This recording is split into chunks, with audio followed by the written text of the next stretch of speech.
Some nights Tom would drive past the laundromat a second time, or a third, not because he was suspicious, at least that's what he told himself, but because something about her presence gnawed at the quiet corners of his soul. Like a half-remembered melody from a time before grief took root. She moved like someone used to being unnoticed. There was no fidgeting, no humming, no restless childish rhythm. Just steady hands, folding shirts with a reverence that felt more ritual than routine. She didn't look lost, just misplaced, like a chapter torn from a book and left fluttering in the wind. Tom had seen enough hardship in his time. Broken homes, addicts. Kids passed between relatives like forgotten luggage, but this girl, she carried a different kind of silence, not loud, not tragic, but precise, contained. As if she'd learned early that the world had little patience for noise, especially from someone like her. He began to think about her on his nights off, staring at the ceiling fan as it spun lazy circles overhead. He imagined the hum of the laundromat, the click of coins in the machine, her small hands smoothing out wrinkles that weren't just in the fabric, but in her life. It wasn't just curiosity that kept drawing him back, it was guilt. That terrible, useless emotion that sneaks in when you've seen suffering and done nothing. But Tom was careful. He'd learned over time that rushing in did more harm than good. People didn't unfold like police files. They bloomed slowly or not at all, so he waited, observed.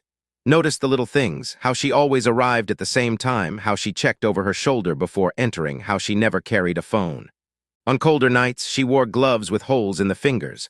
On rainy ones, her jacket clung to her small frame like wet paper. Once, he thought he saw her lips moving, whispering to herself as she loaded socks into the dryer. He wondered if she was praying, or remembering, and then there were the nights he didn't see her at all. Nights when the laundromat sat empty under the buzzing lights, and Tom felt a knot twist in his gut, equal parts relief and worry.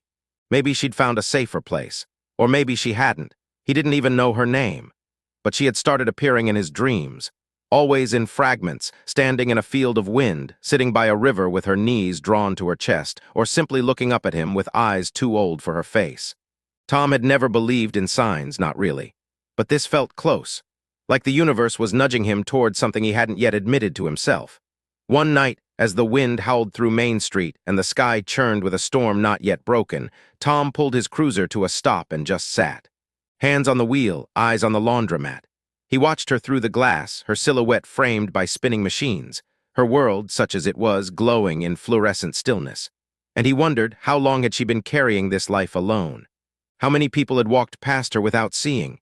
He looked down at the photo clipped to his dashboard, Sarah and Emily, frozen in that last summer at the lake. His wife's laugh still echoed in his ears sometimes, uninvited and unbearable. His daughter's absence was a wound that never scabbed over. And yet somehow watching this girl, Tom felt something stir, a thread of meaning weaving through his otherwise quiet, hollow nights. Maybe he couldn't save everyone, he knew that. But maybe, just maybe, he could be the reason one child didn't have to keep folding laundry alone at midnight. He didn't know her name, not yet. But somehow, in the quiet gravity of those nights, he already knew her heart. And he knew deep in the places grief had carved out and left empty, that he couldn't look away much longer. Tom had dealt with runaways before. Teens fleeing abuse, addicts slipping through cracks, even kids who vanished for a weekend after a fight at home. But Imani didn't move like someone running. She moved like someone erased. When he entered the laundromat that fifth night, the bell above the door chimed like an alarm inside her.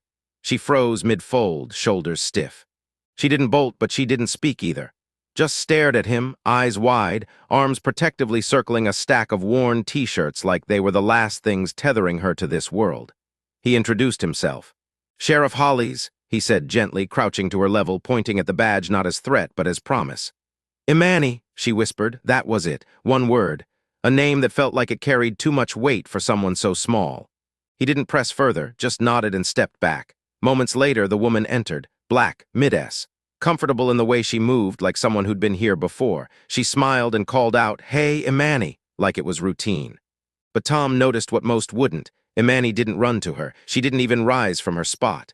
Just offered a soft wave and a nod. And the woman, she didn't ruffle her hair or wrap her in a hug. She passed by like they shared a habit, not a home. Tom felt his stomach tighten. He'd seen more warmth between strangers on a bus.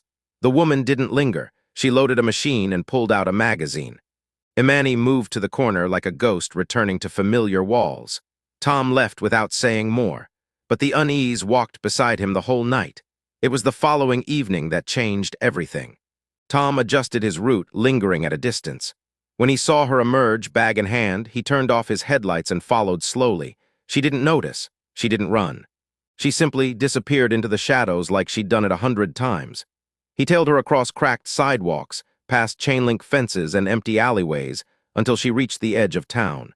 And then she slipped through the narrow gap in the iron fence of the old cemetery. Tom parked, heart thudding. He stepped out, boots crunching gravel, breath hitching in the cold air. He followed. Inside, the world changed. The town's ambient hum vanished. No streetlights, no traffic, just stone, silence, and shadows. His flashlight cut across headstones, but she was nowhere. He called softly, Imani. No answer. He moved deeper, careful with each step. The trees swayed like mourners. The night air thickened. Nothing. She was gone. Gone, not in the panicked missing child sense. Gone like vapor, like she had blended into the bones of the place. The cemetery swallowed her whole without so much as a footprint left behind. And that's when it struck him, not just the vanishing, but what it meant. This wasn't a girl who'd fallen through the cracks. No. Cracks imply someone once belonged and then slipped. Imani had never been counted to begin with. No address, no school files, no parents who'd called in concern, no paper trail to chase. He'd asked around, neighbors, clerks, the few late-night regulars. Everyone recognized the girl. No one knew her name. She lived in the shadows of systems that should have saved her, and somehow she'd learned to become smaller than a question mark. Just presence without identity. She wasn't hiding from the world. She de-accepted the world didn't see her. And in a way, Tom understood. After Sarah and Emily's deaths, he too had vanished, still walking, still breathing, but hollowed out. People stopped asking how he was. He stopped answering. His grief became camouflage. Now here was this child, not yet 10, already fluent in the language of invisibility. That night, standing among the graves of the forgotten, Tom made a decision. He would not let this story end in the dark. Tom had carried grief like a rusted key in his pocket, never using it, never throwing it away. It was just there always, a part of his uniform. He thought he had locked that door for good. But that night, as he sat beside a laundromat bench watching a little girl curl up with a blanket that barely covered her knees, the key turned on its own. She hadn't spoken a word, but her silence told a story. There was something almost sacred in the way she laid her head against the worn fabric of her bag, as if it were familiar, as if it knew her shape. And maybe it did. Maybe it had been her pillow through too many nights in too many cold places. The laundromat was just another chapter in a childhood spent surviving. Tom didn't wake her. He sat on the cold tile floor a few feet away, knees drawn up like a tired sentry on a night watch he never expected to keep. His eyes stung, not from exhaustion, but from the slow unraveling of everything he'd kept bound tight inside. Emily would have been the same age. He thought about her favorite stuffed bear, the one she used to drag by one arm across the living room carpet. How she'd hated putting it in the wash, afraid it would lose its smell. Afraid it would stop feeling like hers. He wondered if Imani had the same fear, if the toy he saw in her bag was more than comfort, more than memory, if it was identity. The one thing she'd been able to keep when everything else was taken. When she stirred sometime near dawn, Tom didn't speak. He just waited. Let her sit up, rub her eyes, clutch the bag like it contained her whole world. He offered her a warm drink and a ride. She didn't say yes. But she didn't say no either. That was enough. At the station, she looked small in the chair across from him, legs barely touching the floor. She didn't make eye contact, didn't ask for anything. But when he asked gently where she lived, she whispered, "Nowhere." He nodded slowly, letting the word breathe in the room. And then, after a long pause, she began to speak. Not in full sentences, not right away, but in broken truths. A sick mother, a promise of better things in a place that didn't care to notice them. A language barrier that made hospitals intimidating. A fear of being sent back to a place where nothing was left. And eventually, no mother, no money. No roof, just the hum of laundry machines and the quiet promise of warmth. Tom listened.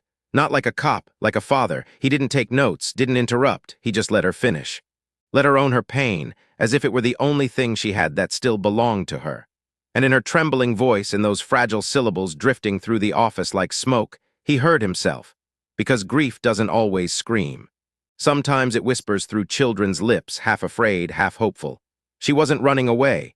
She was holding on to dignity, to memory, to survival. And Tom felt something shift, not just in his mind, but in his marrow.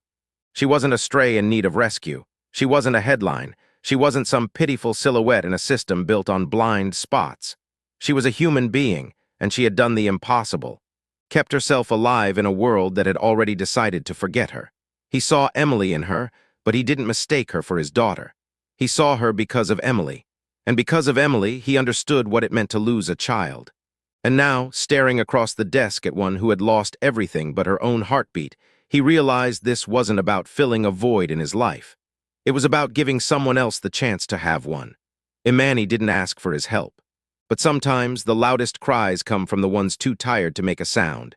And Tom heard her, clearly, finally, not as a sheriff, as a man who refused to let another child fall asleep in a laundromat ever again. The town murmured behind their backs, of course. Whispers slipped between cafe booths and grocery aisles, about the sheriff with tired eyes who suddenly smiled again, about the little black girl with quiet footsteps now seen holding his hand. Some were confused, others were cruel in their assumptions, but neither Tom nor Imani cared, because inside the old house on the hill a life was being rebuilt, slowly, tenderly, and in their own strange rhythm. Her room had sunshine yellow walls and butterfly decals she picked herself, placed slightly crooked, because she liked them better that way. The bed was too big at first, the space too unfamiliar. But over time, the sheets started smelling like lavender and safety. Tom made pancakes every Saturday, no matter how tired he was. Sometimes they came out lopsided, sometimes burned. She always ate them anyway.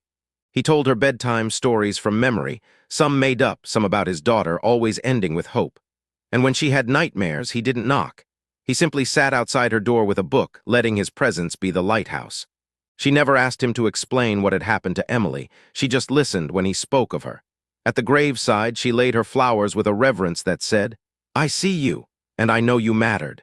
Healing for them didn't arrive like a sunrise, it came like spring thaw, quiet, uneven, but inevitable. The house once so still began to carry echoes again, of laughter, of footsteps, of life. They returned to the laundromat on weekends, not to do laundry, but to remember. They sat on the same bench where she'd once slept, where he'd once wept. They didn't speak much there. They didn't need to.